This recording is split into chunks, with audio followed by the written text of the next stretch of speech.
आज 2023 और 24 की बजट रखी गई है। निर्मला जी ने पैकिंग बहुत बढ़िया किया है, कहा है अमृतकाल की पहले वर्ष का बजट। अच्छा लगता है, लेकिन अगर आप पैकेज के अंदर देखें और ये पूछे ये अमृतकाल किसके लिए, बजट का डायरेक्शन किसके पक्ष में है, उसमें बिल्कुल स्पष्ट हो जाता है कि वाकई में ये अमृतकाल हिंदुस्तान के अमीरों के लिए है, हिंदुस्तान के गरीबों के लिए इसमें कुछ है नहीं। मिसाल के रूप में आप देखेंगे टैक्स, इस वक्त हमारे देश में 1% अमीरों के पास इस देश की 40% धन है, लेकिन इस बजट के अमृतकाल बजट में उन्हीं अमीरों की टैक्स में कटौती की है, लगभग 3% कटौती की है। और इससे बिल्कुल स्पष्ट होता है कि इस बजट का जो पूरे आधार है वो आधार अमीरों के हितों को बचाने की है।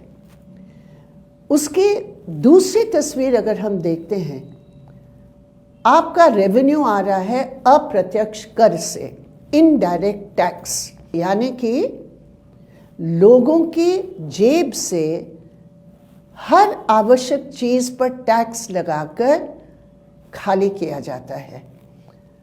तो इनडायरेक्ट टैक्स बढ़ाया जा रहा है। दूसरी तरफ जब कहा जा रहा है कि मध्यम वर्ग के हमने बहुत टैक्स कम किया है, 7 लाख रुपया कमाने वालों के ऊपर कोई टैक्स नहीं है, एक तरफ आप टैक्स को कम कर रहे हैं और दूसरी तरफ महंगाई को बढ़ा रहे हैं, और वही टैक्स की जो छूट आप दे रहे हैं महंगाई के रास्ते के द्वारा आप अपना खजाना को भरेंगे। तीसरी बात, आज ग्रामीण क्षेत्र में इतनी ज़बरदस्त संकट है। ये पूरे 3 साल की रोजगार का एकमात्र लाइफलाइन मनरेगा था, 100 दिन के काम। आज सरकार ने क्या किया, कितना बड़ा अपराध है। आप देखिए, मनरेगा के एलोकेशन में 33% कटौती की गई है। जब बढ़ाने की बात थी, कटौती की गई है। महंगाई बढ़ रही है, फूड सिक्योरिटी, खाद्य सुरक्षा को बढ़ाने की बात है। सरकार ने फूड बजट में 90,000 करोड़ रुपया की कटौती की है, यानी कि जो 5 किलो मुफ्त का फूड ग्रेन है उसको रखा है, लेकिन जो 5 किलो सब्सिडाइज अनाज हमें मिल रहा था उसकी कटौती करके हमारी जेबों के ऊपर 90,000 करोड़ का बोझ डाल दिया है।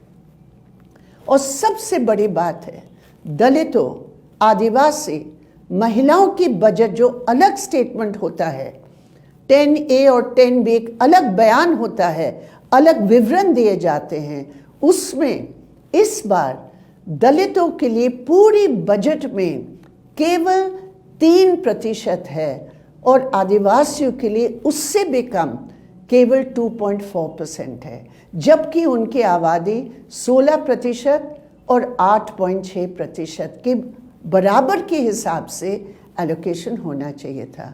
ये है निर्मला जी की अमृतकाल, जो अमीरों के लिए है, दलित, महिलाएं, आदिवासी, मेहनत करने वाले किसानों के लिए इसमें कुछ भी नहीं है। इसलिए हम कहते हैं ये बजट अमृतकाल का नहीं, आम लोगों के लिए शोषण काल का ये बजट है।